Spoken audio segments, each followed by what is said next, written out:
Friends, I have so many great things to say about my guest in this episode that I had such trouble choosing just one thing to pick out for the title. Joining me for a chat about all things podcasting is Audra Bartlett, host of the Wild Visionary podcast. If you've never heard her before, I promise you that by the end of this, you'll be subscribed to her show and queuing up her episodes for a podcast binge session. Audra and I met in a podcasting course. Her energy is pure electric. She radiates such wisdom, and I knew she would be able to help other women podcasters get unstuck. She's a jedi at problem solving, and after our conversation, I took action on something that had had me procrastinating. We talk about checking your podcast metrics, asking for help from the get-go, finding podcasts that help you move forward, and so much more. My name is Alison Fraser, host of Women Who Podcast, the show for side hustling women who are ambitious but time limited. Each week, I bring you real life stories and actionable tips to help you create and grow your own podcast. So let's get into it.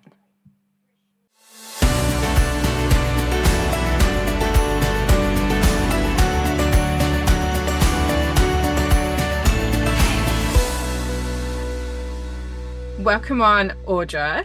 You are one of the podcasters I love listening to your show, so it's great to have you on and just chat about what we love about podcasting.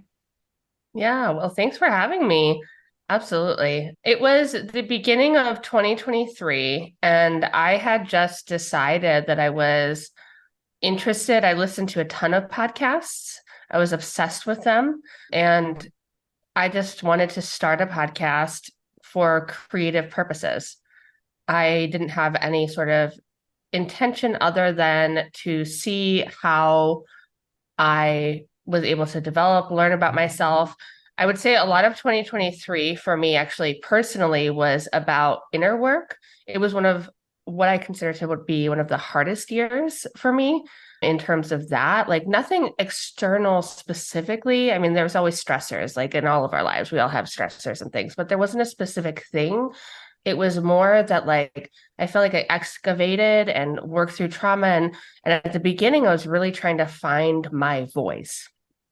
I just kept feeling like I needed to rediscover it. I had been through a couple of really difficult relationships, romantic relationships, that I felt like I had lost my sense of like who I really was in speaking up and speaking out and saying what I wanted to say. And so I just decided I'm going to start a podcast and see what happens, see if I like it. And I decided to not look at any of the metrics in the first season.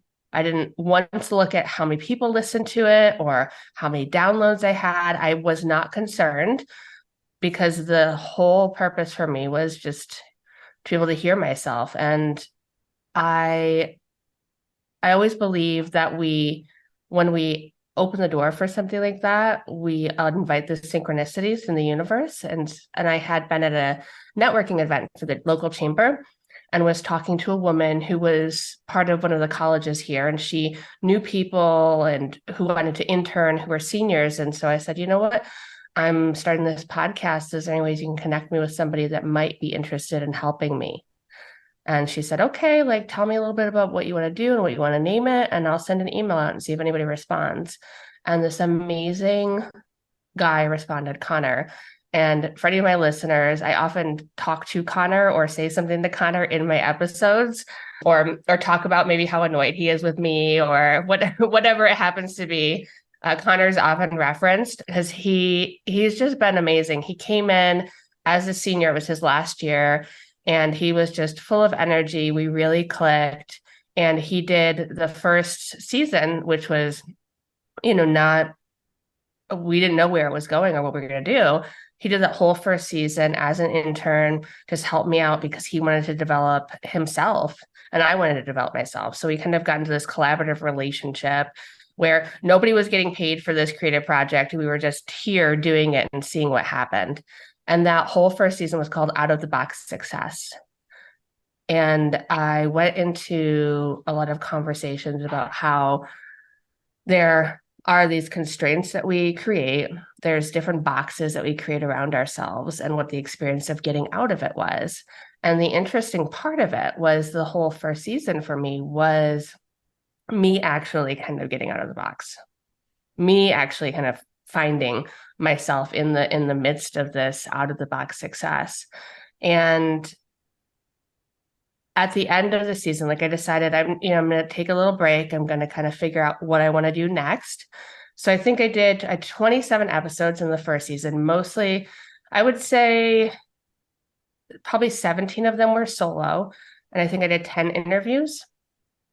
And I talk about at the end of the season, I fell in love with it. I absolutely fell in love with interviewing. I fell in love with the whole process. I fell in love with who I was becoming.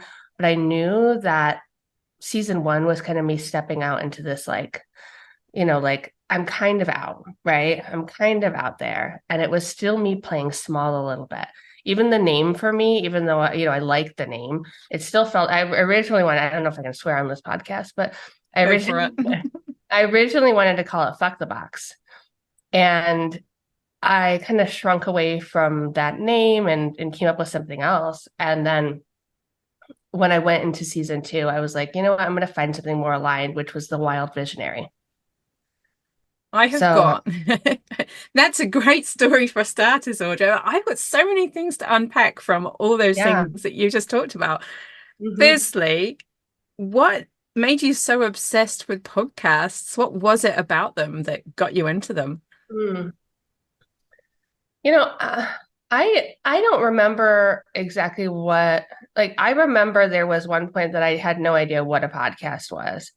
And this was, I want to say, like, maybe even 4 years. I mean, it wasn't that long ago, right? It was 4 or so years ago. A friend of mine was like, "Oh, do you ever listen to this podcast?" And I was like, "What are podcasts?"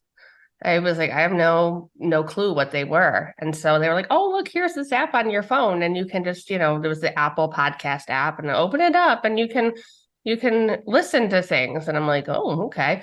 And I feel like that ends up just taking you a little bit down a rabbit hole, because like once you know they're there, you're like, "Oh, look at all this information." Like I'm a researcher and a resourceful person at heart. And so for me, it was like, "Ooh, what can I learn?" And I remember the first thing that really got me into it was Oprah's Super Soul Sundays. I used to Oprah listen to Super that Soul, too. yeah, the Super Soul podcast. And so I feel like that was my first deep dive. Like I listened to all of the Oprah Super Soul podcasts, at least in that initial season. I think she may have continued on to do a little bit more. I kind of got into other things, but I really went into it. And I remember just listening to these conversations and just getting so enmeshed in it and walking away with these ahas, and then sharing the podcast and being like, "Oh, you got to listen to this." And then getting other people. Like I went to school originally in college for fashion. And there's people that, like, there's a whole, there's like they call them like the laggers, which are people that like really never adopt new things. They never really adopt, and then you got like all the way to the top, you got the people that are like, I forget what they're called, but like they're the visionary, they're the trendsetters. They'll try Early anything brand new. adopters.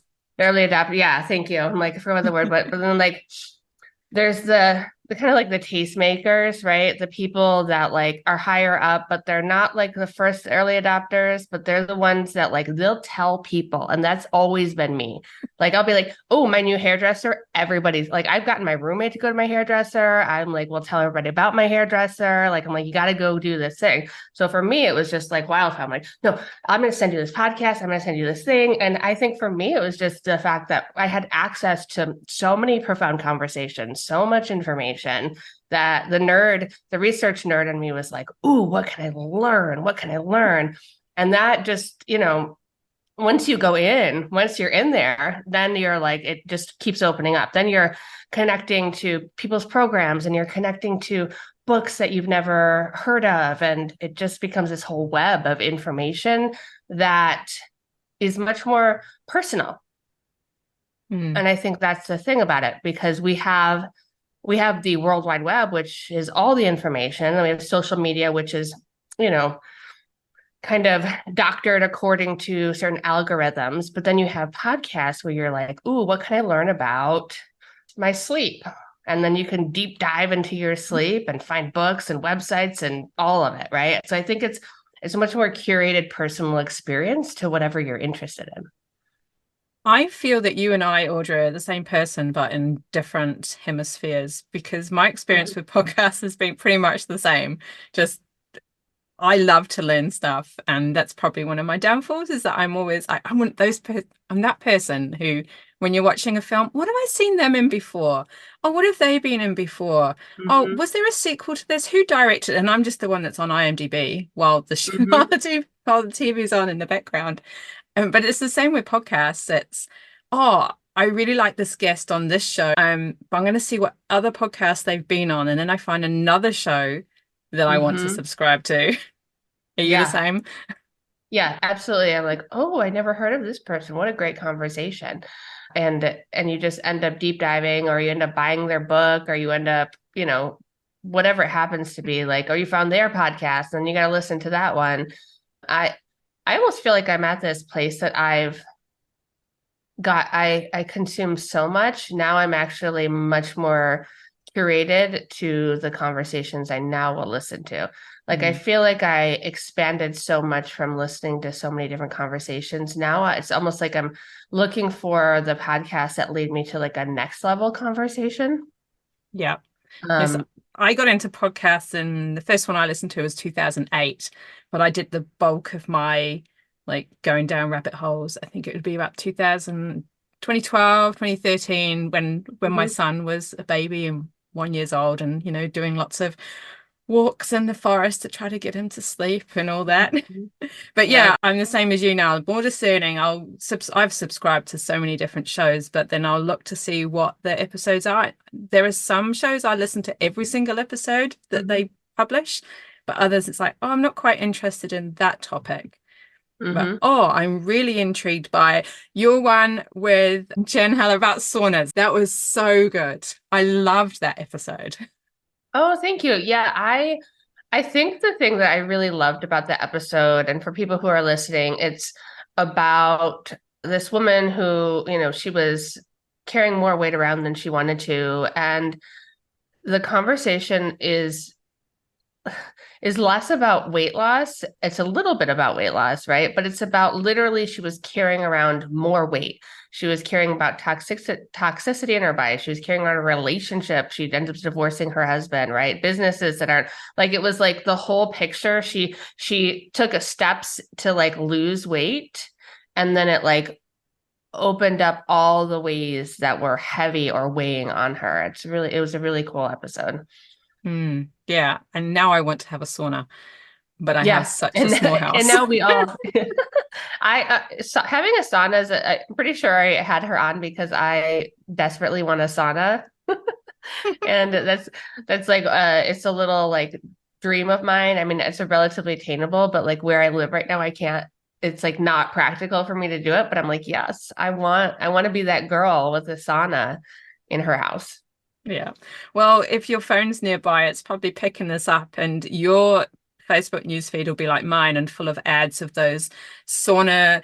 It's kind of like a capsule thing that something you can put up in your house and you just zip open and step into it. And it's, Mhm. It's like here we have a solution for you. Thanks, yeah. Facebook. It's like, yeah, no, my house is still too small for that. Maybe in the Yeah. garage, but No. now, No, that.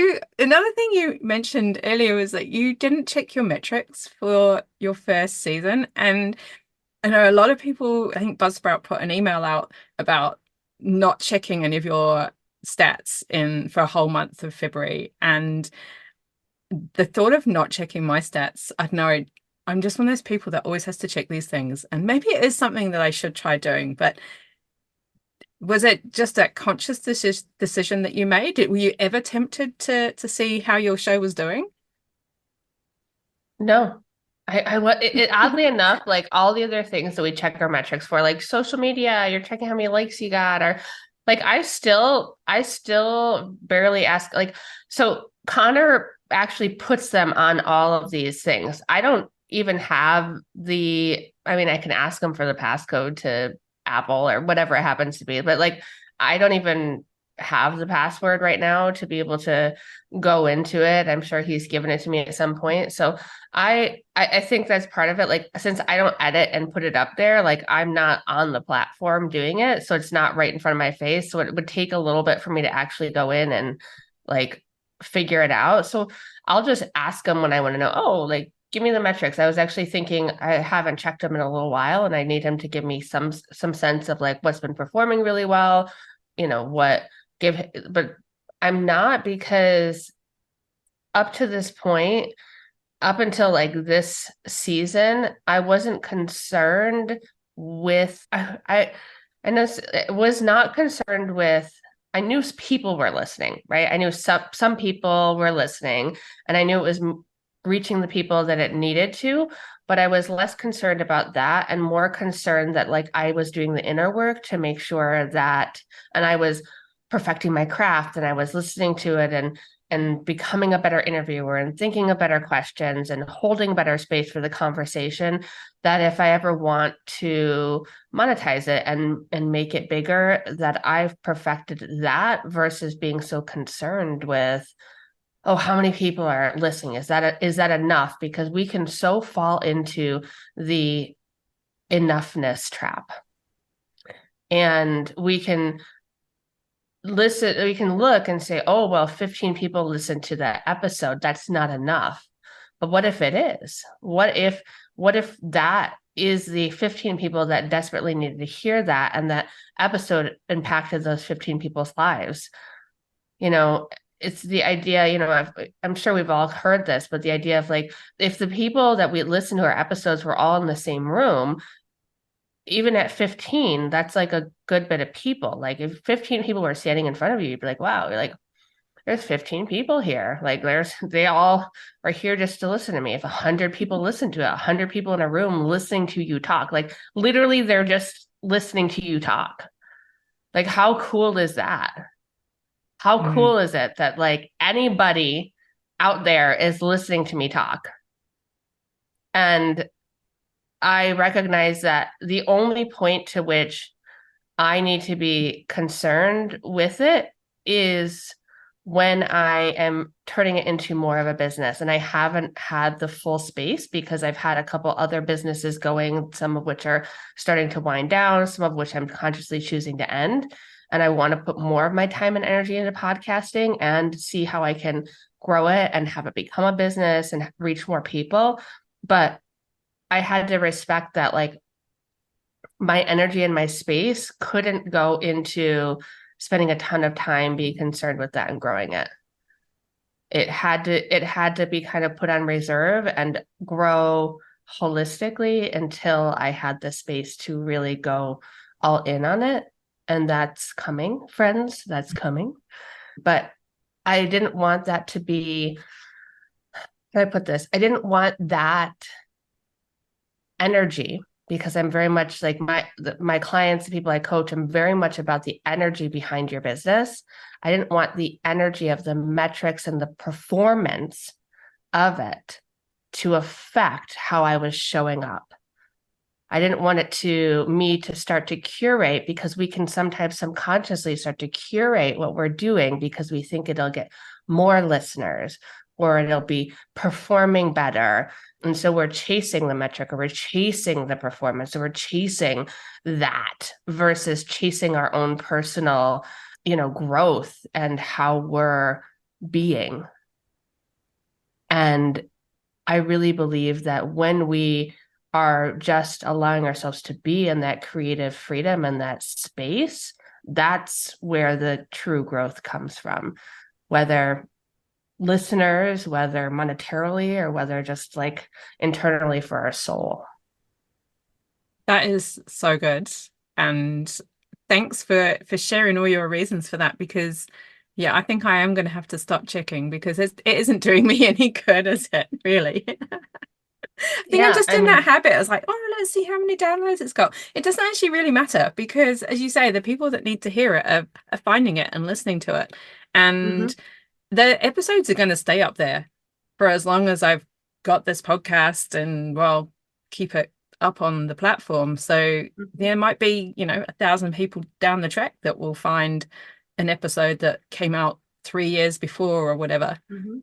And they start binging it. Yeah, I was actually listening to a podcast about writing books recently, and it just talked about how, you do something. And I think that's the cool thing about podcasting is like it lives there now.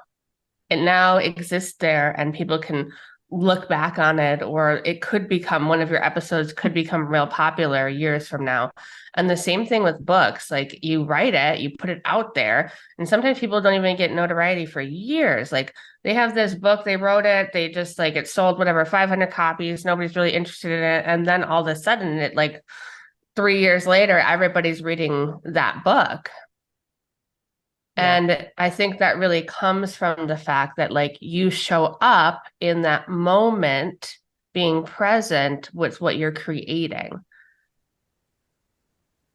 Yeah.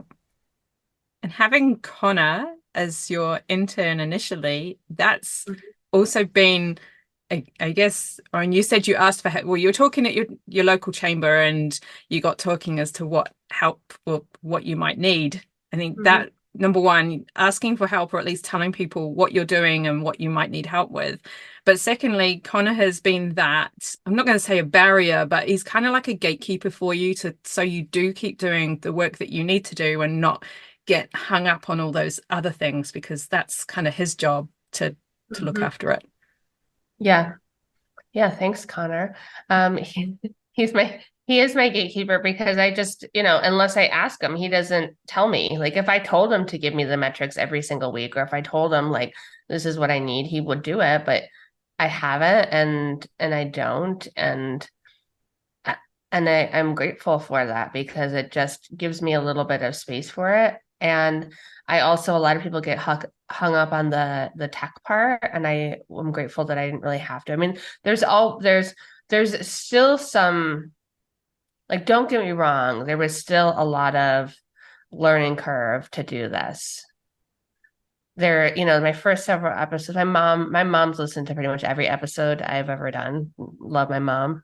Go, mom. She she would be like, "You sound like you were like running beforehand. You were really like out of breath. You in a lot of these first episodes, I'm just like, they're not great. Like I'm gonna like the things I'm saying are quality. Like there's a lot of good information. I think the way that I presented like the boxes of that hold us back, great. But like I couldn't get the sound right. I couldn't get like my tonality, how breathy I was, what was happening in the podcast. Like a lot of that was completely all over the place. And I was just okay with it because I wasn't out there trying to make it be something that it wasn't initially. And I think that's one of the things that if people can just recognize that, like, every single person's first, whatever it is, like Michael Jordan went on the court and he was terrible, right? He was not good. He was probably a little clumsy. Maybe he had some natural talent, but like the dude probably wasn't that great at whatever age he started. Like none of us are great when we start. And for some reason, there's certain things that we think like, oh yeah, like I'm going to be like the best podcaster ever. No, you've never podcasted before.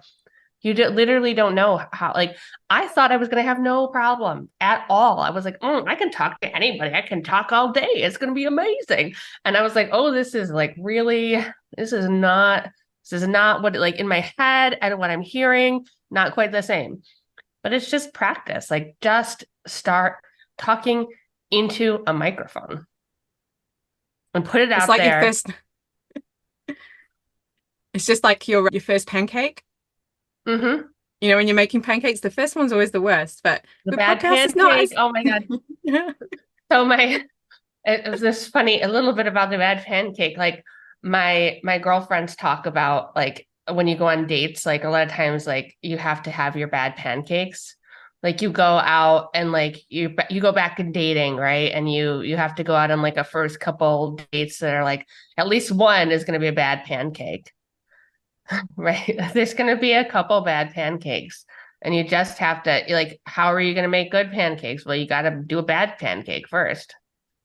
Yeah, and then just keep going. Mm-hmm. How much Absolutely. have you How much have you changed about where you do your podcasts or how you prep for your podcast now compared to before? Like, are you in the same space? Have you got the same equipment? Mm, no, so in nobody's gonna be surprised by this answer, but like my first season, I borrowed. So I have an office space, and one of the girls had a microphone. She was a marketing person, and so for the first whole season, I just borrowed her microphone.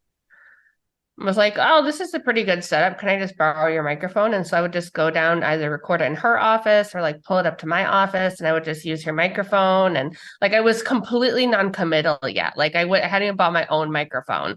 And so I did that. I think I had Adobe for recording, like I'd bought that. And then I actually found that I liked the sound quality of recording on Zoom or on my phone better than the like I thought it was more tinny when I did it on the Adobe. So I record either on Zoom or on the notes, but the first whole season was done on that other platform with a borrowed microphone. And then when I went into this season, I was like, oh, I should probably buy my own microphone, because she actually moved to New York City, so she took her microphone with her. So I got the Shure MV7, and I've been super happy with it. The video is the same. I've tried a couple in-person interviews, very rustic setup, wasn't amazing, but like I did it bad a couple of times and realized it didn't work, but the sound quality was still there, so that was fine. One microphone, two people, that's how I did it. Like I just give like self permission to be like, hey, do you want to come record in person with me? Like I have a really rudimentary setup. You cool with that? They're like, yeah, sure. So I only have one microphone. They're like, okay. Like I'm like, whatever. Like I did it that way a couple of times. It worked fine. Like, would I like to upgrade it? Absolutely. But so I think it was just like, try it. You don't have to do anything crazy. Begin, adjust, buy something different, learn what you like and don't like.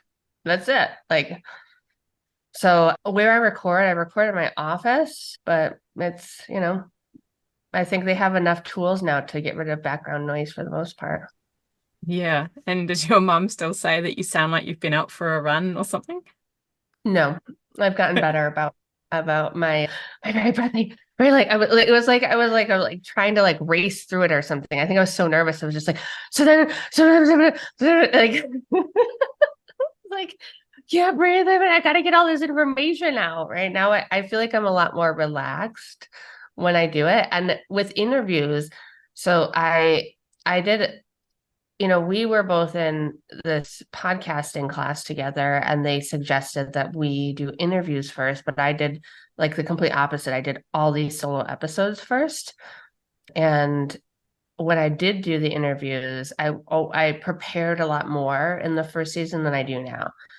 If it's a guest that I have very little knowledge of, like I just interviewed an author that I'd never met, never talked to, I did listen to his book and write some questions down so I could guide the interview. And I always usually have some sense of like the guiding through the questions or things I want to talk about, points, but I definitely do less preparation in terms of like specific questions. Like I used to do a whole series of specific questions and then send them to the person and make sure it was okay. Now I'm just like, I have everything in a system. So I think that's one of the things that's been important for me. Like I now have everything in a spreadsheet for me and Connor with everything planned out and all of the files downloaded for him to be able to go in there, edit it, grab the show notes, grab the links, whatever he needs to do.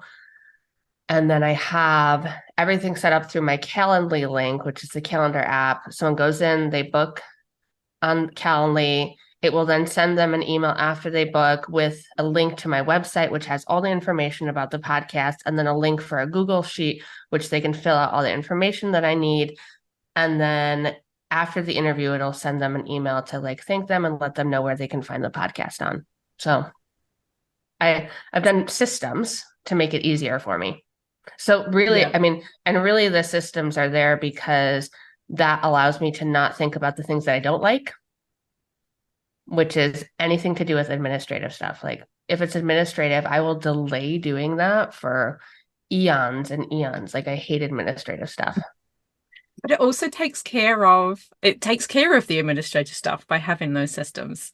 And Hmm. it means that you don't drop the ball on anything, and your guests know when to show up and where to show up. I have the same Calendly as you will have seen, like it sends out the reminder with the link. So because right at the very beginning, I was trying to do it without a calendar, and then I'd have to remind the person that, hey, we've got this interview tomorrow. And sometimes I'd forget. I'd forget to send out the reminder. Hmm. And then, of course, they would not show up because I hadn't reminded them or it wasn't in their calendar. I think you learn the hard way. But if you Yeah, can get and those systems set up in the first place, it's a yeah. breeze. And I think I didn't know what systems I needed until I'd been doing it for a while. So also just like don't worry about it, do it however you're going to do it, and then figure out what you need. But so people know, like within Calendly, I think I pay like $16 a month for it. It's not very much. And they have actually within it, they will send the automatic like reminder emails, but they also have this whole other thing where you can customize emails and write your own emails and send them almost like a funnel, right? Almost like an email sequence. You can do it right within Calendly. Yeah. I love it too. And that's definitely one of the tools that I value for having my podcast. Hmm. Yeah. And now you mentioned earlier that you are now the Wild Visionary, having Hmm. changed your name to Hmm. something that, and I know that links back to one of your older businesses. Was it the Yeah. Wildflower, Wildflower Bakery. Yeah. Wildflower Bakery? So, what led you to change your name, and what can people expect from listening to your show? Yeah. So the I think I said a little bit earlier in this episode that part of my reason was that I felt like I was playing a little small in the first season, which kind of makes sense because I was figuring it out and I was deciding if I liked it and finding my voice and stop sounding breathy on every single episode.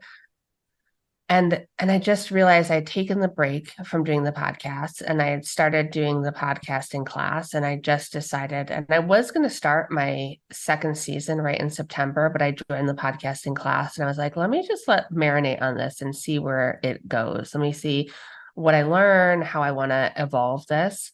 And I was, I go through the process of just trying to decide what name I want to change it. So I like throw a whole bunch of names out there. I like keep working on it. I try to navigate it. And it just really hit me that like the essence of what I wanted to do was the essence of who I am and who I have been for the entirety of my life, which is resourceful and creative and expressionate. And when I created the Wildflower Bakery, the name for the bakery. My mom had been doing the same thing. We sat down one night, we were come up with names like, what are we going to call it? Audra's Cupcakes or, whatever, like, tartlets, whatever. We were coming up with all these names and nothing was sticking. And she went to bed that night and she woke up and she had a dream that it was going to be Wildflower, flower spelled Four, because she said, you're a little wild and you bake with flour. And so that became the name of my bakery, which is actually tattooed on my arm. And when I got the tattoo on my arm, the tattoo artist was like, "Oh, like is this going to be your like forever business?" And I was like, "No, I'm not keeping this business forever. I'll do it for a few years or however long I want." And they're like, "Oh, like why would I be getting a tattoo of this business name?"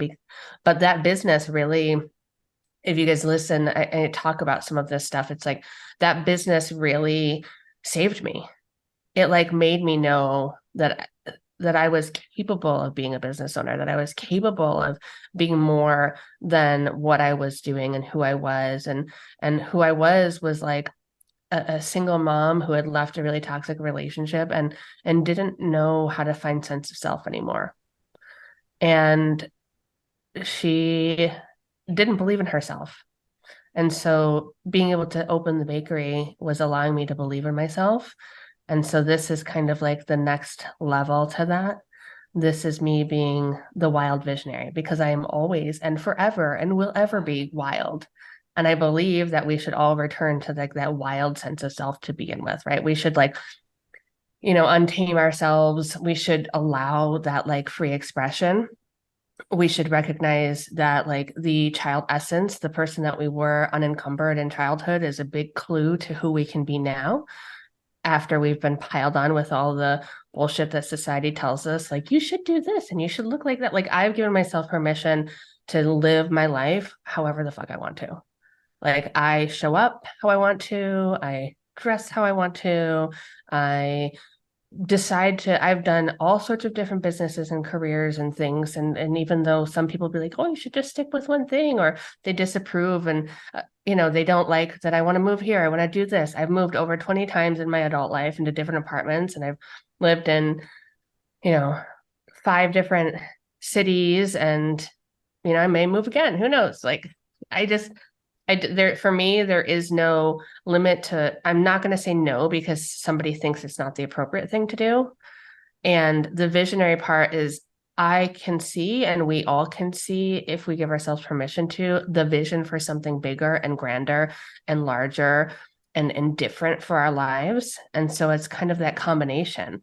So I felt like it was this culmination of the girl who opened the bakery, who first originally believed in herself, to now me, like, allowing myself to dream as big as I want to without restriction. I'm in the middle of writing a book right now, and I paused that for a little bit because I am allowing it to evolve a little more, and I'm going to be starting writing it again. I want to finish it in my 40th year of life. The working title is The Things I Know Right Now, which is a whole series of stories and things that have happened to me and the things that I learned and extracted from it. And the long-term vision of it is that I will write this. I turned 40 this year, so there will be The Things I Know Right Now at 40, the 40th year edition. There'll be the 50th year edition. There'll be a 60th year edition, right? Of just like, it's in my mind, like, that speaks to the humanity of just like us being able to, like, what did somebody say to me? They're like, it's amazing that you've lived such a rich life because you have such rich stories to tell. I've allowed myself to have the experiences saying yes to a lot of things, and now I have really cool stories to tell. And I want to keep that going. But on the podcast, I invite those stories. I invite the people that have given themselves permission. And when I think about it, I always think, like, I go back to that girl that didn't think anything was possible. She didn't think that she could become this. She didn't think that she could take the step or even start her first business, which I've started 6 at this point, and I want to talk, I want to allow people to see and hear what others can do, because I think we can see and hear what others do that allows us to be able to see it for ourselves. Because most of the time we can't see the vision. We can't see that we could do that. We just think, oh, this is for somebody else, not for me. Oh, she can do it, but I can't do it. I think everyone needs to listen to your show because I'm already getting goosebumps about what's possible. Oh, thank you. Yeah, it's going to continue to evolve. Like, I think the coolest thing about the podcasting journey for me has been that, like, each step, if you're paying attention, you can see where you're still holding yourself back. Like, season 1, I could see where I was still kind of like coming out, right? And even into this season, like, I just, like I said, I just interviewed this author that I'd never spoken with, like, I got connected with, and now I'm like, okay, like, now's really the time to, like, I'm going to start, like, reaching out to people where I'm like, they're going to definitely say no to me. Like, they're probably like 100% going to say no to me, but I'm just going to go out there and I'm going to ask them. But also, I'm stepping into a place where I want to make this bigger. Like, I want to be that person. I want to have in-person, well done, video edited, interviews. Like, I want to have something bigger. And it's even sometimes when we have these ideas, you're like, oh, well, how's that going to happen? I don't know how that's going to happen. I don't know how to write a book. I don't know how to do any of these things. But what I know is I'm showing up today on this interview. And then I'm sending Connor a quota soda after this because he's been asking me for it. And I'm so bad about getting them to him. And I'm going to keep finding ways. Like, my mission this week was to find ways to get better with my systems for my podcast. And so now I'm doing that, right? Like, I'm doing that. And then I'm going to reach out to bigger guests that I'm scared to reach out to. And then I'm going to show up more authentically, and I'm going to have these raw conversations. And, like, one of the things I'm not going to reveal, you're going to have to listen to the podcast, but there's like been a big shift in my life recently because I wanted to create this space for being able to do this and going more in on these two things. Because I got into this year and I thought, well, what do I want to do? You get into goal setting. You're like, oh, well, like, what am I going to do? I'm going to lose 20 pounds and and so many years, my goal has been like, I'm going to make $100,000. And then I made $100,000 and I'm like, oh, that wasn't really a big deal. And now I'm like, oh, I'm going to make $1,000,000, which I haven't gotten there yet, but I know I will. And I don't know how. And I'm not even making it like necessarily a goal. I'm just making my goals things that like are further creative expressions of who I am. And so my goal setting this year was completely different than any other year because I wasn't looking at like this pushing productive, slam myself into a wall, make shit happen kind of goal, which has been a lot of the years. It's been like, how can I just be more me? How can I be fuller? How can I be more creative? How can I be stepping into like a little bit of like the mix of the masculine and feminine, the work mixed with like the creativity, the softness with the hardness, versus I was so strongly masculine energy for so long. Mm. So this will just keep evolving. Mm. It reminds me of how I set my word of the year just a couple of weeks ago. And you know how like loads of people like bold and fearless and audacious and those kinds of things. I thought, no, this year for me, it's all about self-care. If I look after myself first, then everything else will just fall into place. Mm-hmm. And I need to be the healthiest version of myself, the feeling good by going for a daily walk or a run. And if I do that, then everything else will be fine.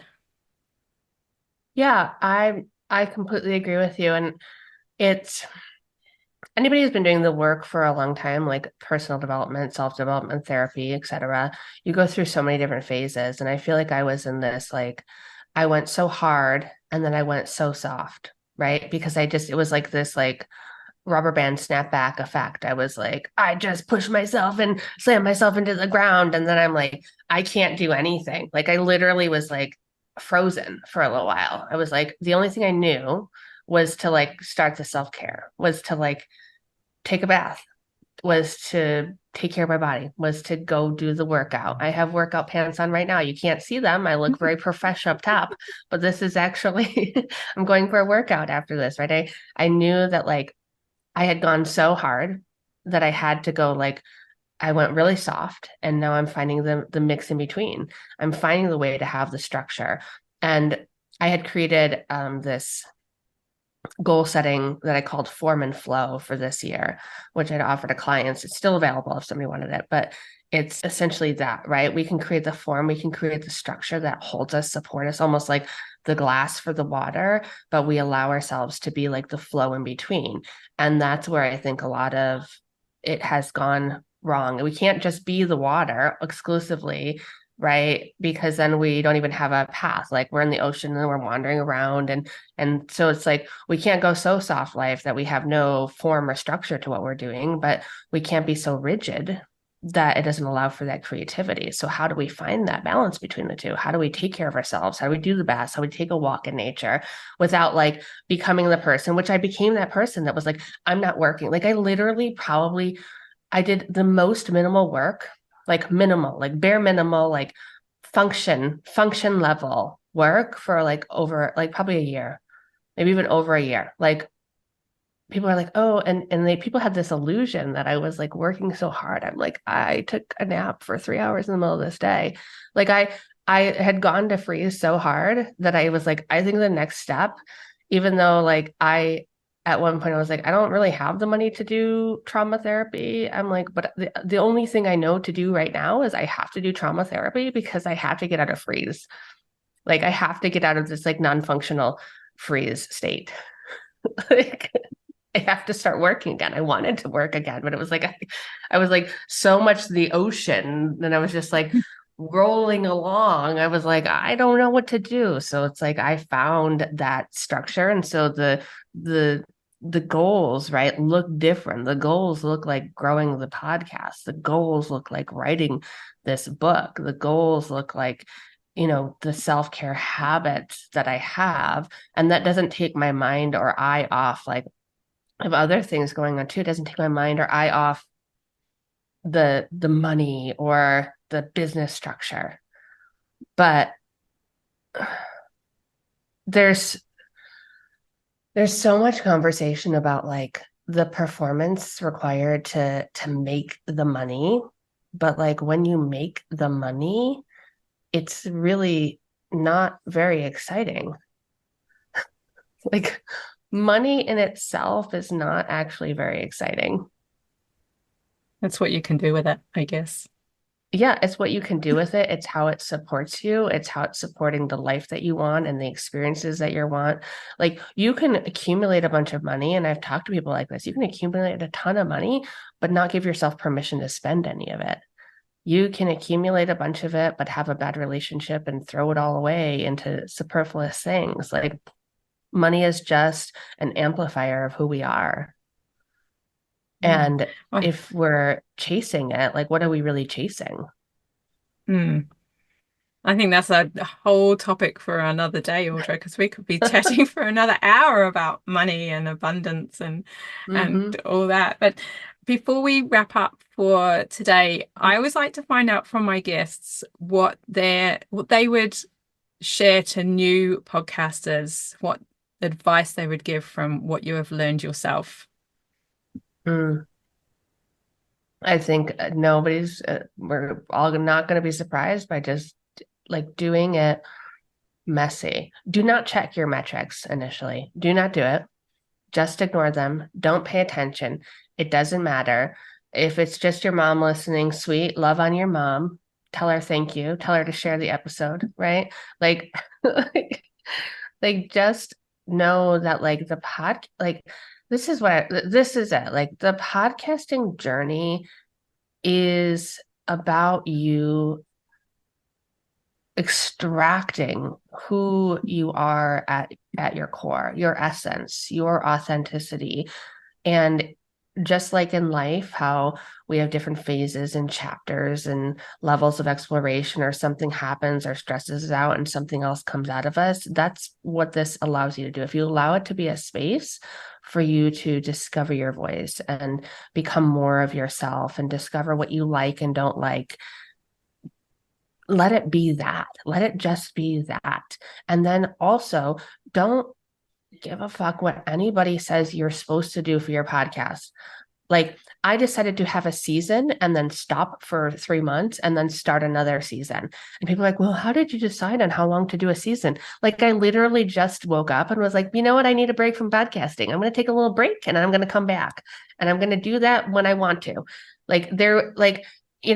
We're not to this point where we're like having this massive podcast with the schedule and all these people expecting, like you're just starting. So like if you want to do one episode a week, do one episode a week. If you want to do one episode every 2 weeks, do that. If you don't want to interview anybody, don't do that. If you want to interview only people, like do that. Like whatever you want it to be. If you want to do a 10-minute episode every week, do a 10-minute episode. Like there is no right or wrong way to do it. The wrong way is not giving yourself permission to start.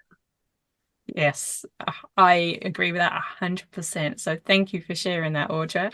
And also, I love listening to podcasts. I like finding new ones. So could you share a couple of podcasts that you like listening to? Oh goodness. Let me look. I know there is the expanded podcast, To Be Magnetic. Expanded, yeah, by To Be Magnetic. I love Vishen Lakhiani's So the Mind Valley Show. Vishen is a genius. Lots of next level conversations there.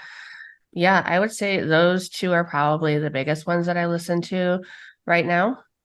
And of course, my show. No. Yeah, we'll have links to all those in the show notes. So thank you so much for sharing part of your day with me, Audra. It's been a pleasure to have you on and to learn more about your podcasting journey and everything else. I know we could be still chatting in the next 2 hours. Yeah, but I have to get my son up and I have to go to work. So, but thank Yes. you so much. Yeah, thank you so much as well. And thank you for what you're doing. I appreciate you talking to all these women about their podcast. Holy cow, how was that? Here are my top takeaways after speaking with Audra. 1. Metrics are a time suck and stop you from developing as a podcaster. 2. Ask for help. If there's something you don't want to do or is out of your zone of genius, find someone who can help you. You may end up with a conner to keep you on task. 3. We're not trees. You can change careers, change cities, change your offers, change your podcast at any time. 4. Other podcasters are your people. I have so much to thank Audra for. You see, the podcaster app on my phone was doing me more harm than good. I didn't need it to create content. All I was using it for was checking episode downloads, and I would do it multiple times a day. You know, when you're doom scrolling. Well, after doom scrolling, I'd click on the app, have a look at the stats, and then return to doom scrolling. I'd heard of a challenge to not check stats for a whole month, and I thought that would be impossible, even for a day. But it turns out you just need to remove the app. I only log into my Spotify podcast browser to upload episodes, and I do that in batches, so I can minimize that to just once a month. Doing this has been so freeing, so thank you so much, Audra, for this solid reminder that metrics don't matter. If you need more Audra in your life, you can find all her links in the show notes. I'm opening my show notes up to other podcasters, so if you want your name and podcast mentioned, you can get featured by joining my Patreon for just $5 a month. Thanks for listening. That's it from me this week, and I will speak to you again soon.